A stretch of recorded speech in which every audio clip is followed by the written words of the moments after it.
All right. Hello, everybody. Thank you for joining us tonight.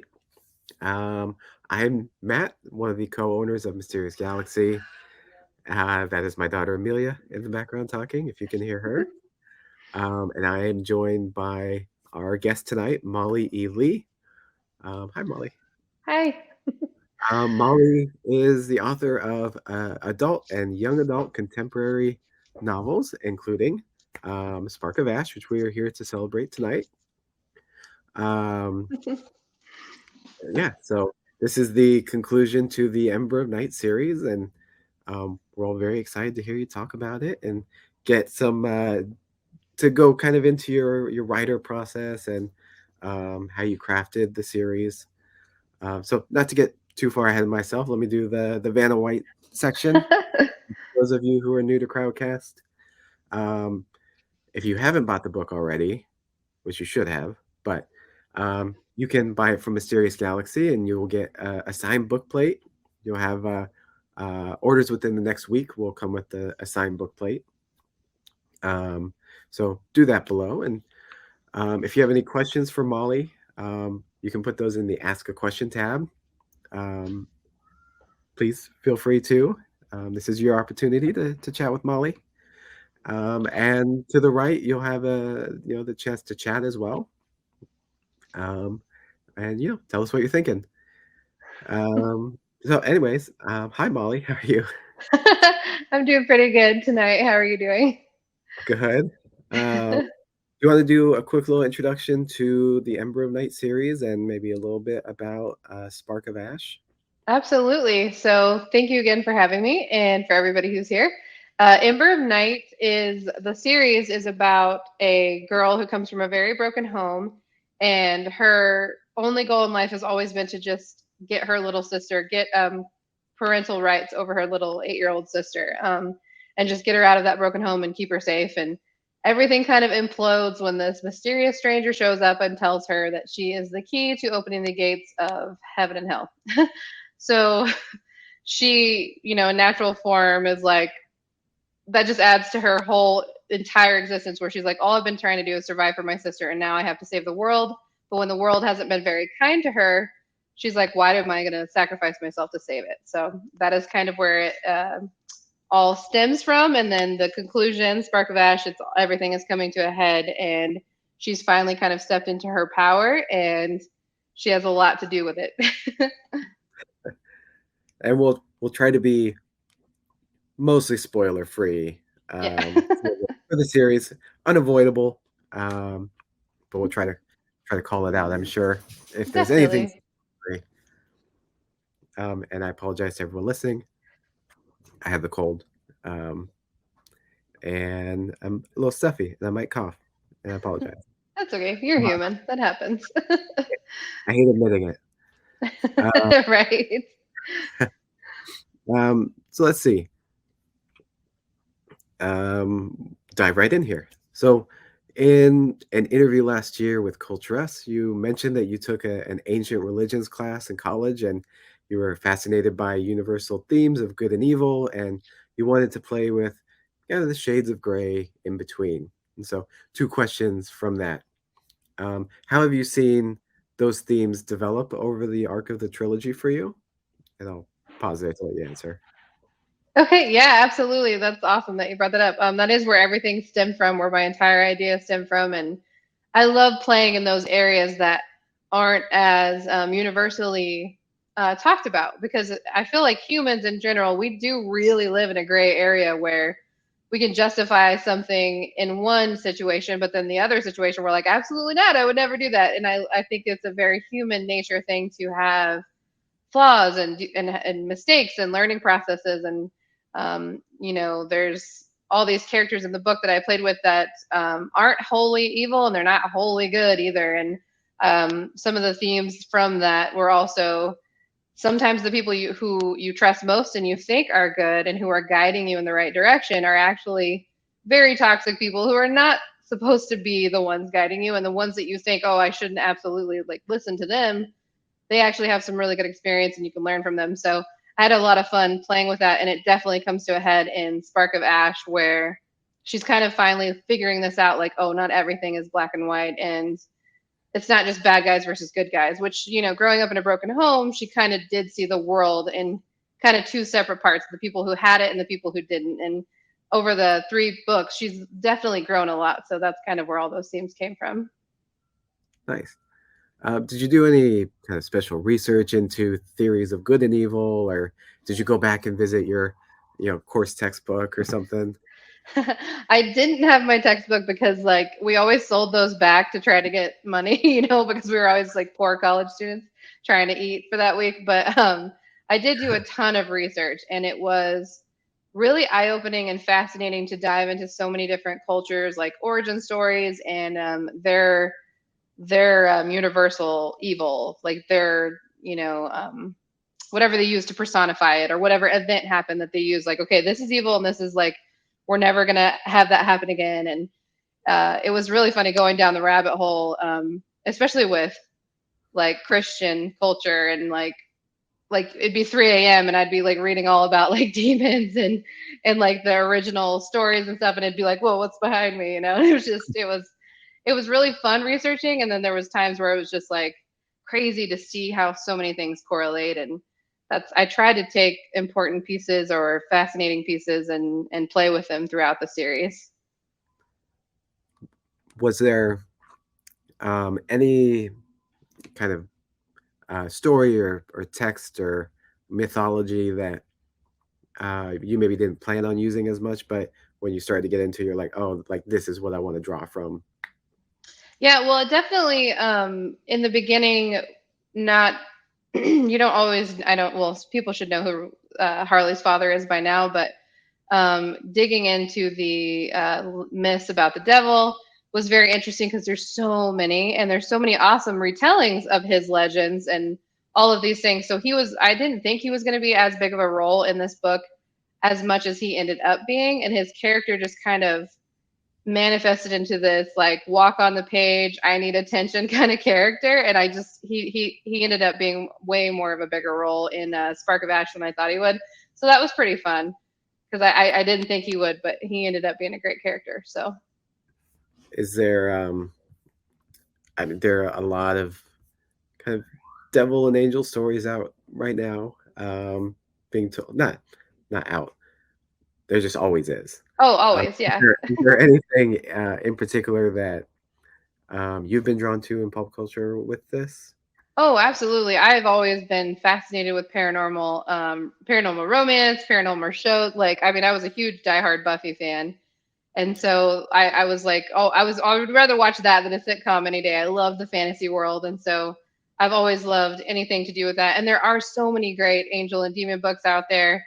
Even when I was little, I was reading like the Anne Rice ones, and just there's something so fascinating about these supernatural creatures that are like in some cultures are absolutely real, and then some cultures are like not. And so just finding that middle ground and playing with legends and playing with even just what's been known in pop culture, it was really fun to try to put a fresh take on it. And so yeah, I'm definitely influenced by all of that. I love all of that stuff. So what, knowing all that, what decisions did you make, without too many spoilers, to kind of make these, really fundamental myths your own?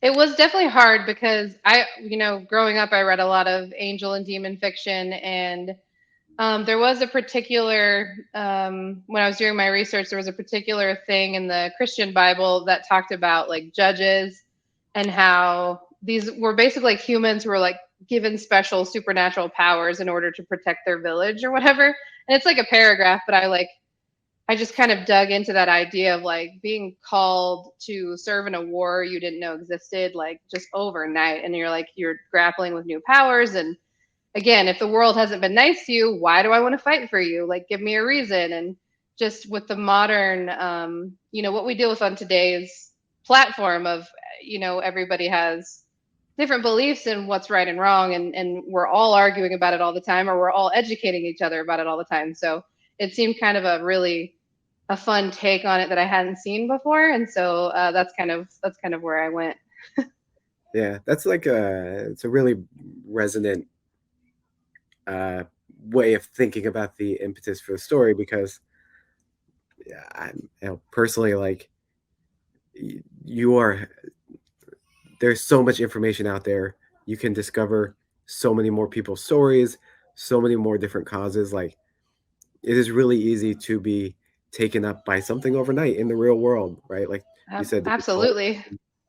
Um, so like that message really resonates with me, but it's also a very dangerous thing to do, like to jump into a war overnight. Usually, with angels and demons, these are wars that have been fought, for centuries and millennia. Um, so what were the kind of ramifications of that jumping into to the war overnight that maybe you didn't foresee when you first started the series? Oh, definitely. Well, especially for one of my main characters, Draven, he's been doing this a while, but he was thrown into it overnight, and he's had some great losses in his past because of um, fighting for this war, which inherently he thinks he's doing all for good, and he thinks, well, I have to be doing this; it's my job, and he kind of just going with the grind of it, and then it takes another person challenging him to realize maybe I need to look into this a little more, and maybe I need to get educated on what's going on now, because 200 years can change a lot of things. And so that definitely came up a lot with his character, and throughout the series he's definitely been able to grow his mind, which I love, when you're not so like stuck in your box and you're like, this is good, this is bad, that's it, and so he's been growing a lot, and in Spark of Ash he has a full, like enlightenment, which I really love. Is there anything else that um, we're really excited to expand on, from what you established in the first two books, in this one? Definitely. There was so Ember of Night is definitely more focused on Harley and like being thrown into this world and kind of learning the basic surface of it. And so when I was able to do the other two books, I was able to really dive into that supernatural world so much more, because mainly Ember of Night just takes place in Chicago, and then Shadow of Light we get to kind of dip into the other world, which is called the Aether, and we get to see things that it's not she thinks it's hell, but it's actually not. There's a lot of different things that kind of enlighten her stereotypical vision of hell. And then in Spark of Ash, she's she's still learning, which is awesome, but she also has this control of her powers. And I was really excited because she gets to learn more about her heritage, which in Ember of Night she had no idea like who her parents were. We learned more about her dad in Shadow of Light. We learned more about her mom in Spark of Ash, which I kept getting tons of questions like, well, who's her mom though? Like, and so it was really, really fun to actually finally get to that, and to have it out in the world, like who her mom is, and where she's been all this time and everything. So that was really fun. Is there a character in this book that you think readers will be most surprised by their development? I think that having Castiel, my angel of death, on the page more, he is Draven's best friend, and I've been getting a lot of messages about him recently since this came out in the world, and from ARC readers about, because he was just kind of teased in the first two books, and then in Spark of Ash he really takes a front row seat, and he is kind of a companion of Harley's, and they work really well together. And he's been alive for 1,000 years, but he does have this kind of modern wit, and so I think they'll probably be surprised by him the most. Is there a character that you, as the author, were most surprised by when you wrote them? Yes, I definitely. I never. So I usually plot my stories out in roughly before I start writing them, and I kind of have a character sheet. I had no intention of writing this 2,000, 4,000 year old warlock named Kazuki at all, and he just manifested on the page in one of my chapters, and he owns like this string of supernatural nightclubs all over the world and in different realms, and he walked onto the page fully formed, and I'm so in love with him. Like he's probably one of my favorite characters of this entire series, and it was one that I just had no intention for. And he's just like sassy, and he doesn't care at all about what anybody thinks, and I love it. So yeah, he shocked me. Oh, sorry, my body was like, "You're gonna sneeze," and then no. No worries, no worries. Um, did that character, was it just like you needed? something to move the story along, and then you were like, oh no, this is a really fantastic character, or Yeah, well, is they were going to a club. They were going to a club, and he just kind of popped up, like, because I was like, well, who owns this club? Maybe the owner's there. And then he just kind of kept developing while I was writing. And then by the end of that chapter, I was like, oh, well, he has to be in this. He has to be in this. So I kind of actually changed the plot to make sure he kept showing up on the page, because he was really important to me, and he vibed well with the characters. And I know that sounds crazy because it's all in my head, but he just had this dialogue that worked with Harley really well that some other characters didn't, and that you can't force. It either happens that way or it doesn't. So yeah, I mean, these characters live in your head, and you have to be able to make it sound natural and like they're real, right? So right. you want them to feel natural to you. Right. So I think that totally makes sense. That's good. Uh, I'm so glad. so I'm always fascinated with names and how authors think of names. Are there any that have a special significance to you? Well, like we were talking about, Kazuki has a very special significance to me because he's Japanese in heritage, and I wanted to make sure that I stuck with an authentic name and that would fit the culture. And I came across this that meant unity, which he's very inclusive. He's very, he loves everybody until they cross him, which I just love about him. And so I just, that felt like it fit him so well. And then with other names, it's really fun because you have to think about, well, okay, if this guy was born 200, 500 years ago, I have to make sure I'm not naming him something like that's, like I can't name him something that's from this time period. So you have to go and research what were popular names or surnames back then. So that's really fun, like digging through that until one clicks and you're like, oh, that fits him or that fits her. So Is there anyone out there who's going to read one of your books and think like, wait a minute, this is me? No, I don't. There are some. So I take pieces. This is what I tell everybody who ever comes into contact with me in person. Like, if something fun or awkward or like weird happens while we're together, I'm probably going to put it in a book. Especially if it had a good visceral reaction from us, like while it's happening. And so some of my closer circle might see pieces and be like, dude, that's that egg thing that we saw the other day. Like you put that in there. But no entire character is fully made up of somebody I know. There is a lot of my daughter in Ray, her little sister, because I have an 8-year-old daughter. So I did siphon a lot of her like natural energy into that character because I wanted it to read authentic as well. So there's a lot of her in there, but mostly it's just pieces. Yeah, that makes sense. Um, and you also talked about doing research into the names. Were there any rabbit holes you went down that you were particularly like excited to go down, but maybe maybe it didn't end up in the book? No, I didn't have any like. It took me a long time to name Castiel. He, being as old as he is, I did have to go down like several different browsers of angelic names or demonic names and kind of pull from those. And then there would be like, well, this website says it means this, and this website says it means this, and I kind of just had to like draw like, okay, well, I think it means this, and this is gonna fit him better. So that was definitely that took me a longer time because again, the older they are, the harder it is to just make sure they're not like named like something from this time, something natural anyway. Well, that is the nice thing about fiction, though, is you have some latitude with True. Yes. the correctness of things. I always try to start from something real though, just to try to like ground myself, and then I work off of it. And then I'm like, well, I might add an L or I might add a different letter and see how that sounds. Um,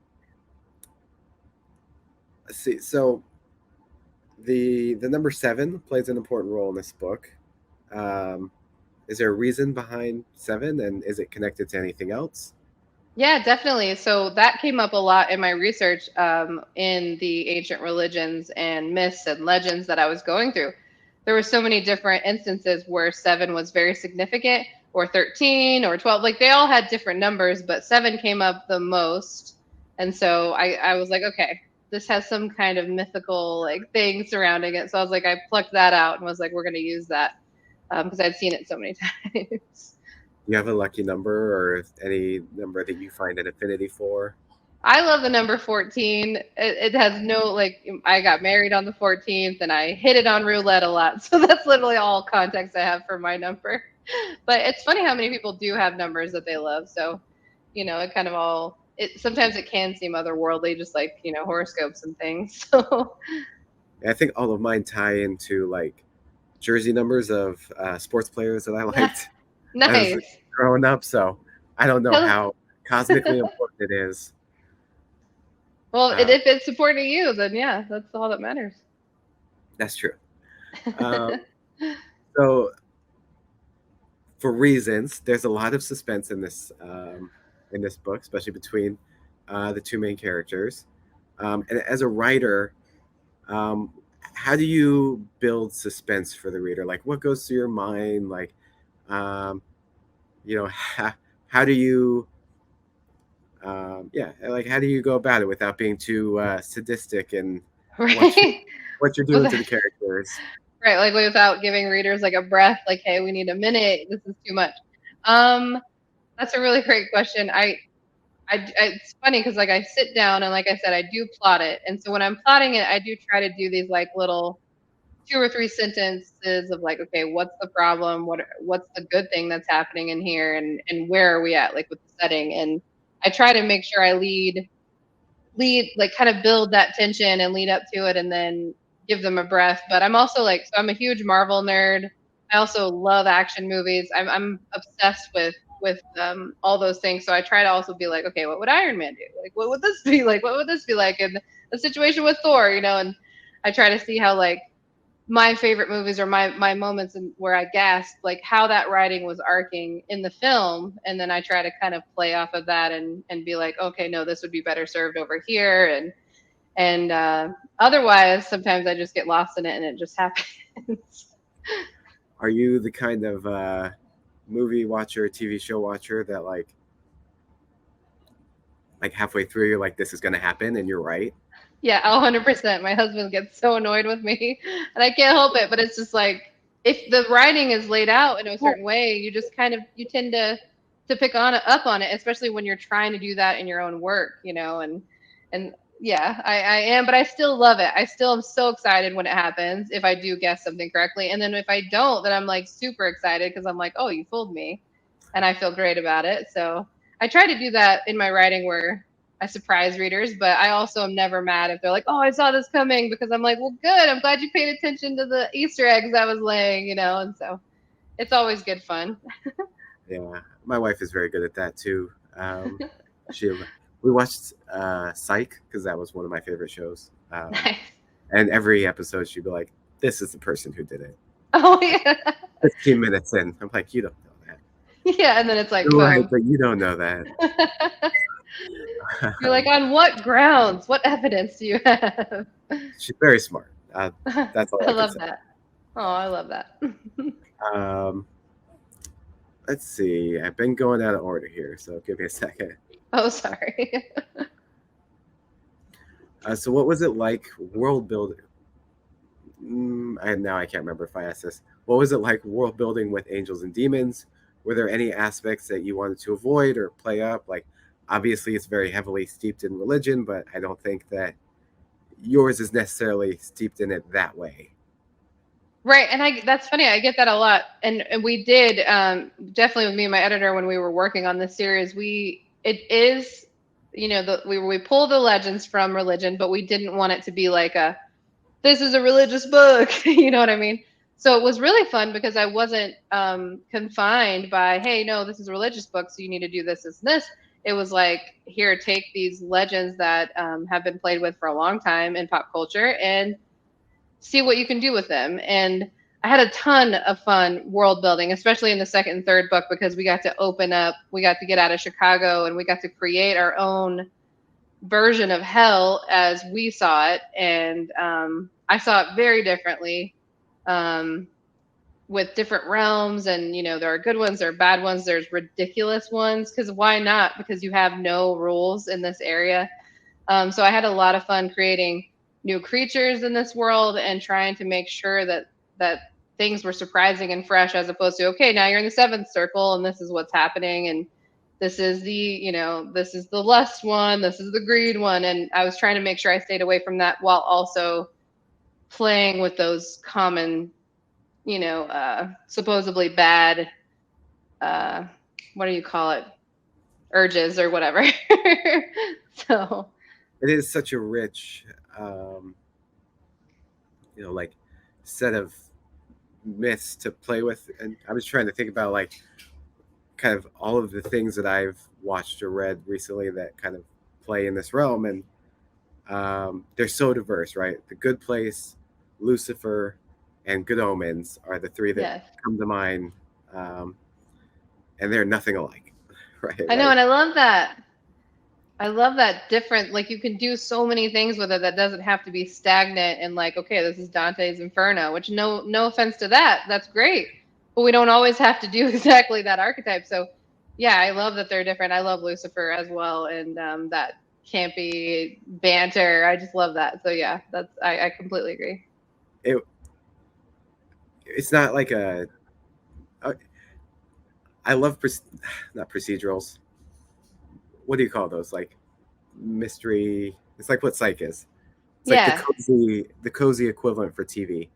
Yeah, absolutely. I love those, and I didn't realize Lucifer was basically that for most of it. So that sucked me in, but I did love um, him and the relationship that he had with the oh gosh, I can't remember anyone's name. Oh, it's Uh, okay. the officer. The officer or whatever. Yeah. The Uh, cop. oh my goodness, I'm thinking Peralta, but that's Brooklyn Nine-Nine. Anyways, so speaking of like love stories, um, why was this a YA story to you, and what things were you conscious of when writing, a story with romance in it for a YA audience? Definitely. So this was, and it's, I guess they're calling it upper YA, but this was a YA story because Harley is in her broken home. She still doesn't have her, the legal rights to go out and apply for guardianship. So she had to be 17. That's where her story started. She does turn 18 in Ember of Night, so she does grow throughout the series. So it does get to be a little older. So we did have to walk that fine line between what an authentic 17, 18-year-old would do and what one wouldn't. And especially involving her circumstances and how she's pretty much basically been on her own since she was 5. Her father is abusive, and she has this 8-year-old sister. So she basically feels like a mom to her. So she's definitely mature beyond her years. So we did have to walk that line with the romance because it is a young adult book and we want to be respectful to my younger readers, but we also don't want to inauthentically portray a relationship between two 18-year-olds because it's just teenagers especially can absolutely tell when you're being inauthentic or trying to preach to them, which is something I told everybody I would never do in my YA books. So it was a balance, but luckily I had 2 characters who had a lot of great chemistry, and I feel like the romance was a very natural progression and was something that 17-year-olds and 18-year-olds can relate to. Do you find the kind of parameters of the genre like limiting or freeing? Because you also write contemporary, more adult romance, right? Uh, Yes. which can get out there for sure. Not yours Yes. in particular, but I'm just saying romance. Oh no, mine can. It's okay. Um, it's not my genre. Particularly, No. I know what Jenny reads and the people at the store read. They're all into romance, and I hear stories. Oh, definitely. So do you find those limitations kind of freeing, like as a almost a prompt to write to? Yeah, there definitely is. And people ask me this a lot too, like how I can do both, how I can write young adult and adult. And sometimes my editor would be like, "Hey, stop! You're going to the adult side of things," and she'd help me reel in, which is why I love my editor. We have a great, rapport. So having a boundary for YA, it definitely does help you bounce off of it, and it helps you stay in that young adult mindset, which is where I need to be while I'm at the computer, like while I'm in the story. I don't want to be my 35-year-old self. I want to react like a teenager was. So I wouldn't say restrictions, but the boundaries that the young adult genre does have for an author, it keeps you in check. It keeps you from trying to preach to teens or trying to be like, well, impart your own experience. It's like the characters don't have your experience, and you need to make sure you go in it fresh. And so yeah, those boundaries definitely help. I mean, it also has evolved a lot too, the young adult genre, since when I was reading it back when I was a young teen. So I Yeah. think it's always growing, and so the boundaries keep changing or expanding. So it's always about like learning from that. Because when I first wrote Ember of Night, it was like, I don't know, it was over 10 years ago, and the rules have changed since then. So it was a complete rehaul of it, and it was fun learning that way. And again, I think it keeps you in check as an author, for sure. Yeah. I'm just like, I don't know. I'm about the same age as you, a little younger, but YA wasn't. I don't know. It has grown so much, and I didn't ever think about YA as what I was reading. Um, like there was Hunger Games and Harry Potter, and like that was just what the youth read. I don't know if that's just how kids Yeah. feel. If they're just books that they read, or they go specifically to genre of YA. Because I also read things that at 13 that are slotted in the adult section of the sci-fi Right. fantasy, that I don't find particularly like adult in any way. Like Anne McCaffrey or Raymond Feist. And McCaffrey gets slotted in YA and kids now, depending on the book. But Right, um, exactly. so I was always curious, like when I talk to YA authors, like what is the essence of YA to you? Yeah, and again, it's just to me, it's about going back to a time when like you're having so many firsts, your first relationship, your first big foul up, the thing that feels like it's going to crush your entire life, like course, and it feels so heavy, but in retrospect when you get older you realize that was just part of shaping you. But again, you're trying to get back to that point where it's like it's new and raw and you're still building yourself. Like I know that again, when my kids grow up and they're 18, they're like, I know who I am, but we're just going to have to be quiet and wait and watch, because you do continue to develop and grow and learn and find out what really brings you joy. And so the essence of YA to me is like rediscovering all those firsts and taking you back to a time when everything was like that fresh and intense. And also just when you're writing it is to be completely authentic and just strip yourself bare of any judgment or education that you might think you have. You didn't grow up in this time, like I didn't grow up how teenagers are growing up now. So it's like about just taking your own biases away and then writing as you like, hopefully as a teenager would be able to relate to. I mean, that's the goal for me, is just to have readers pick it up and be like, oh, that's me, or I can see myself here, or whatever. So that's what it is for me. Oh gosh, well, no, it was there. No, it's gone. Hold on. I'm Uh, sorry. I talked too long. no. This is just how my brain works right now. Um, YA, YA. This is a good question. I'll move on. I'll move on for the moment. Um, are there any genre tropes that you wanted to deconstruct or write against in your series, and what were they? Well, I love the enemies to lovers trope. It's one of my favorites. And so, very first time Harley and Draven ever met, I knew it was going to be that kind of vibe, but it does quickly change. And it's not like an instant kind of fall in love thing, but it is we have to work together. I need you to help me, teach me about this new world. And they kind of set aside their differences of opinion, because like he's very for the world, she's very against it. And they have to find this common ground in order to keep her sister safe and to the right thing, which to them is something completely different. So it was really fun playing with that trope. And then I really love the found family trope, and that came out very big in this story, because especially since she starts off in a broken home where like all she has is her sister, and that's like she's like, I don't need anybody else, I don't want anybody else, I don't have time for anybody else. And then watching her heart get opened up to new people and getting opened up to possibilities of actual like genuine female friendship and genuine male friendship, just all these wonderful things that she's trying to protect her heart against. From, I feel like that's very relatable as a teenager too. And so that trope was really fun to play with as well. It was very important to me that she had somebody at the end of this series that this is my family. I finally found my place, which I think is something we all try to do. The family you have isn't always the best one for you. So when you create this and it's your chosen family, it's very, I feel like it's very epic in a way. So I like Right. that. Mhm.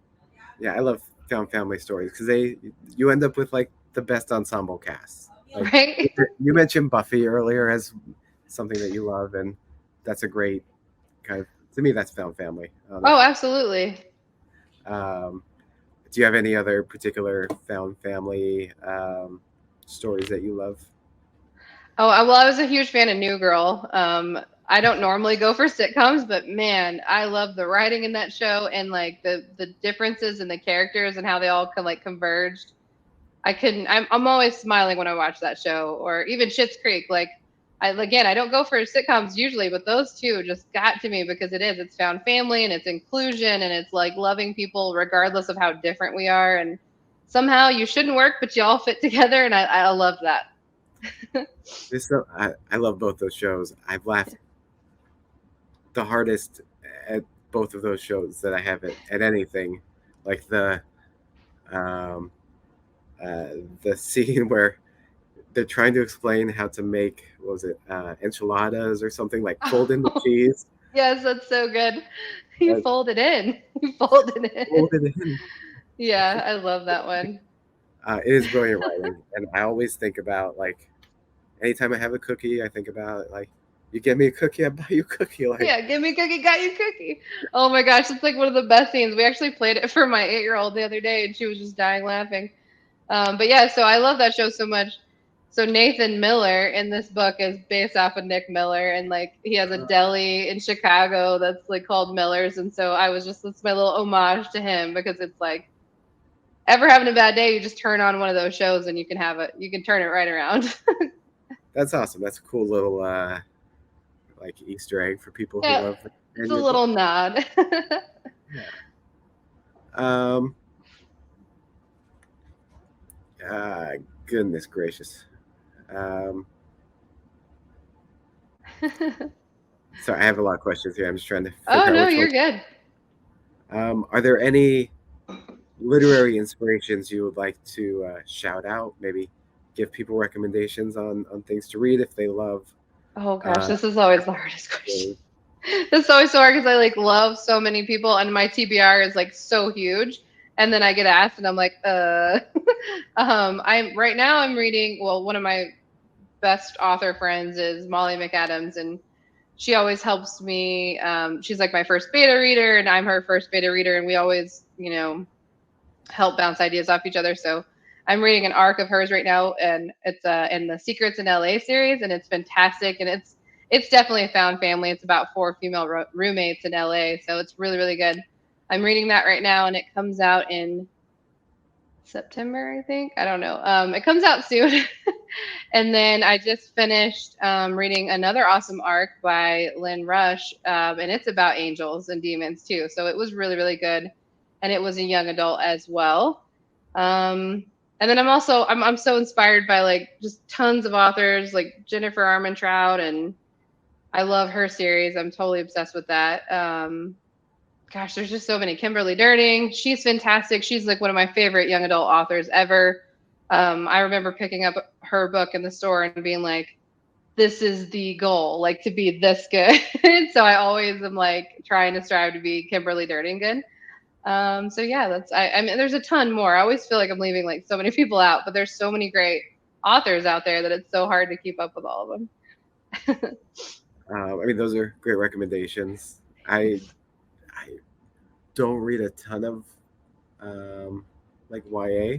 I've started reading a little bit more just because there's so much good YA out there that like it's so diverse now, and Is um, like the breadth of stories, especially in you know the fantasy and sci-fi. Um, it's ridiculous. Like it is not like 20 years ago when oh, you know definitely. we were the target audience. Yes. Uh, There's so much more now. I love that. And because my kids are readers, and I just love seeing, like, oh man, you're going to be able to step into so much more than I was, like, again, because when I was 13, I was still reading like what you called like the adult section because I couldn't find as much in my like with characters my age. And so I love that there's so many options and so many, like you said, diverse stories now that they can just step into. And so that's really fun.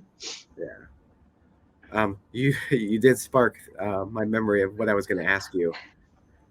Do you have um, teenage beta readers? Like, do you run it by anyone? Like, do you have a niece or a nephew or someone that you're like, is this how kids are these days? Right. Yes. No, I don't have a niece or a nephew, but I do have friends with teenagers. And so I will go to them, and sometimes, I'll be able to go to the kids and be like, hey, just a question. If you really liked this kind of music, what would you say? And they're like, oh, it's fire. And I'm like, okay, great, fire, got it. Can't say cool anymore. Can't say goth anymore. It's like, it's really fun actually learning that, like how things change. Because if you do say, if you even try to say Buffy in your book or something, like nobody's going to know what that is usually if they're a teenager, unless they're watching reruns, which is like, okay, great for you. Good job. Do that. But yeah, so just like finding out, okay, what are you watching? What are you binge watching? And like, what are you listening to? And music is always very important in my books. And so I want to make sure I'm not like plucking an artist that is too old for their generation to know about, and while also having it be effective and impactful in the book. So that was fun digging into that too. So yeah, I do try to check myself on that. Who should people listen to, or what music should people listen to you know get get in the spirit of um, Spark of Ash? Oh, well, I have my playlist on my link tree on Instagram, but Bishop Briggs and Dermot Kennedy, I was listening to them like on repeat while writing this. They have that almost poetic, lyrical type of songwriting that really just spoke to me as a writer, as a reader. It helped me like ground myself in certain scenes. I loved it so much. Even in Ember of Night, I put her going to a Bishop Briggs concert because the things she is singing about and the way she sings them, I feel is very, very relevant to what's going on in today's world. And Harley could really relate to some of the things she's singing about. So it was I would definitely say Bishop Briggs all the way, Dermot Kennedy for sure. And I apologize for being very uncool. Are those contemporary artists? Yeah. Well, yes, I would say I would classify them as that. Dermot, he's an Irish songwriter. And so he's almost kind of got not bluesy, but I don't know. He's kind of a mix of like pop and blues. It's I can't even describe it. He's fantastic. I saw him live, and he blew me away. Kind of and this is my only touchstone for that is like Glenn Hansard. Oh, I don't know who that is. The Swell I'm, Season. I don't know. I'm sorry. If Once I heard it, I'd probably know it. I'm really bad with names, it, unless I have it like on repeat. it was a movie called Once. No, okay, look it up. No, If you, I will definitely look it up. I will. it's a little the story's a little problematic, Oh no. but the music is good. It's very like folksy, pop, um, very Nice. singer songwriter. Um, Yeah, I'll but definitely look that up. my musical taste stopped progressing in 2004. As I you can tell, love that. I wear the same like band shirts and I just keep love that. from them. So I get 3 band shirts and that's it. And And you that's will it. see And them then on every single thing I do. Uh, nice. let's see. A few last questions here. If you could jump into any IP and write a book, which one would you choose and why? Oh man. Okay, let's get more. What IP? What do you So any intellectual property, so like Marvel, Oh, Buffy. any of that. Oh, 100% Marvel. Sorry. Okay. I'm like, it's late here. I want to make sure I was like hearing that right because I was like, is it like the character? No, Marvel all the way. I'm a huge Marvel nerd. I think writing for them would be like the gold star. Like, okay, I can die happy now. It's on Do you my want bucket list. comics or movies? Like, are you MCU or you want to have like, do you want to do a comic? I would do either one. Like honestly, like because I dabble in both. Like I unfortunately I wasn't introduced to the comics as a kid as much as like I wish I was.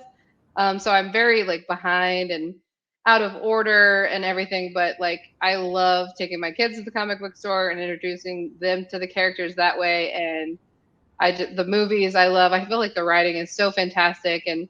I'm a fan of DC too, but the writing is just on a different level at Marvel. So yeah, that would be like my absolute bucket list thing to do. Is like even if they wanted me to write like the back of a toy box for them, I would feel like I made it. I think you can do better than that. So Oh man, I don't know. put it out into the world. Like, what is Molly writing for Marvel if sky's the limit? Oh, Loki, anything to do with his character. I'm a huge fan of how they did his arc and in the movies, especially in the I love the comic books too. I think some of them are really great and fun. Some of them are super cheesy with his character, but the movies, especially in the show that Disney Plus has done, I just love the range and the depth and how like you just never know what to expect with this character. And I think that's something that's super relatable and fun about him. And so yeah, if I could do any kind of story with him in it, that would be my ultimate bucket list. You did mention earlier that you like to kind of write as you go along, um, like as you watch something. So, without spoiling Loki, what is one thing that you got wrong about the Loki series? Because I'm hoping you Oh, did get it all right that you wanted to see happen. Because there's always theories, right? oh Everyone yeah, thought Mephisto was going to show up in Scar. Oh man, WandaVision. right, right. So Oh yeah, what and WandaVision really, I love too. what was your head Um, about the Loki series? I had no idea. So this when I first saw it and I'm like, oh, we're starting here. This is him in this timeline. He hasn't had his development with his brother and like everything that happened in Ragnarok, and he just didn't have that, that development. And so I did not expect them to like download that for him at all. I thought that was a real treat because I figured they were just going to continue to, torture his character, which is totally fine, but and not let him know like that him and his brother had this like great wonderful powerful moment in different parts of that end arc and that phase of MCU. So that shocked me, him being able to watch that. It also crushed me having him watch that and then just seeing how it actually did, just even watching it changed him a little bit, just a tiny bit, not totally like his full arc did in the MCU, but like it made him think about where he was at his time in his life. And I was really shocked by that. I Yeah, was shocked by a lot, but that one got me. it was a very creative way to deal with what could have just been a reset, right? And erase that emotional investment that we had in the character. Absolutely. Yeah, I was really like, okay, go team. I was on board with that because yeah, I did. I thought they were just going to jip him and he was going to continue to just have this crazy hate for his brother and stuff. So it made him look at it in a different light and it was I liked it. Yeah. Oh, me too. I love all the Marvel stuff. Like, I'm such a probably too uncritical fan of a lot of this stuff. Oh, right. Yeah, no, I know that. I know that feeling. All right, last two questions, and I gave you time to think about this one. What do you Oh, wish yeah. people would ask you about this series, but they don't? Okay, yeah, I know we talked about this because I do have a lot of great readers who ask me a lot of great questions. I guess, man, this is so hard. I guess I would say I don't get asked a lot. I do get asked about if I had experience with domestic abuse, because it is such a huge part in the story. But I don't get asked like how that came to be, like how it was so authentic in the story. And I had to talk to so many victims of domestic abuse, and I had to read so many stories about it, and I had to kind of and like put myself in that situation. I dealt with non-familial, so I did have some experience, but to have your own parent, like this was her parent. I had to talk to a lot of people who had experienced that, and so I guess I don't get asked a lot about like the process of what went into it. Sometimes I know it can be seen as, oh, this was just a write-off. This was just, they just put it in there. But there was a lot of grueling research that went into it that actually was very hard to do, and it kind of shaped that first book, and shaped her character a lot more. And so I guess I don't get asked a lot about that. But we did in the books, we did add links and hotlines, like for those who need help, for anyone who might have read the story and was like, oh my gosh, this is me, and there is a chance to get out, and I don't deserve this. And so we did add some, hopefully helpful tips. And I've gotten reached out by a lot of readers who did relate in a way that was sad, but it was also very, they say it gave them closure. So that was good. But yeah, I guess the research part of it, I guess I don't get asked about a lot. And so that's what came of it. It's a really, I have to imagine, it's a really tough line to walk to like authentically, um, represent the worst parts of people's lives. Absolutely. Do that empathetically. And I mean, it's great that people have, connected to it and found closure and kind of seen themselves. And, um, I think there's a lot of sort of concern about what kids are reading and that like they shouldn't be exposed to things like this. But Yeah. I don't know. I'm always of the opinion that like kids are being exposed to these things in real life. Like it's much safer to be exposed to it in books. And Oh, absolutely. In a world where you do feel safe. And yeah, I completely agree with that. And it is hard. And it is, again, you do walk that line. You're like, I'm not trying to glorify this in any way. This is something this character went through. And this is from the research. So many other characters like her have went through. And so just, even if you give one reader that moment, that window crashing moment of like, oh, I don't deserve this, I can get out of this. And luckily we've had a lot of readers do that and talk to us about it and share their stories. And so it was something that I felt like this series didn't really belong to me as much as I feel like it does. It belongs to them. And I love that. I love that. well, that's a really like positive note to end on. Yeah, thanks. So I will. I guess that's not really the end. Um, where should our audience find you, and what can they expect from you next if you got anything in the works? Definitely. You can find me on Instagram, Molly Elizabeth Lee. You can find me on TikTok, Molly Ely. Those are the two places I hang out most. And I always answer every DM I get. So feel free to contact me. It might take me a day, but I'll get there. Feel free to reach out with anything. Even if you want to just chat Loki, I'm always on board.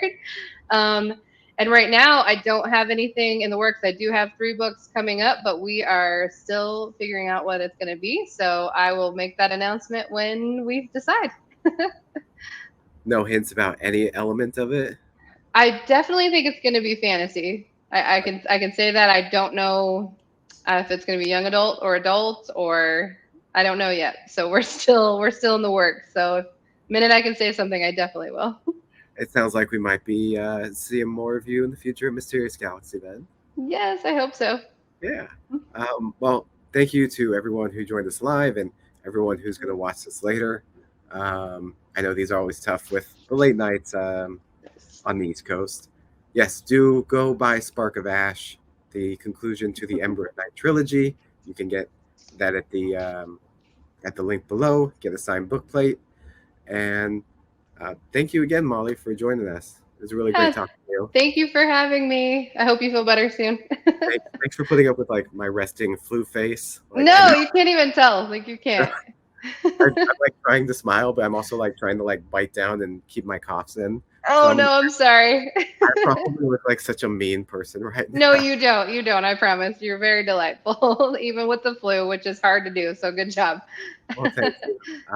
Well, you have a great night and enjoy the rest of your tour and all of Definitely. your launch Thank you. festivities. Thank you so much. You too. Have a good night, everyone. Bye.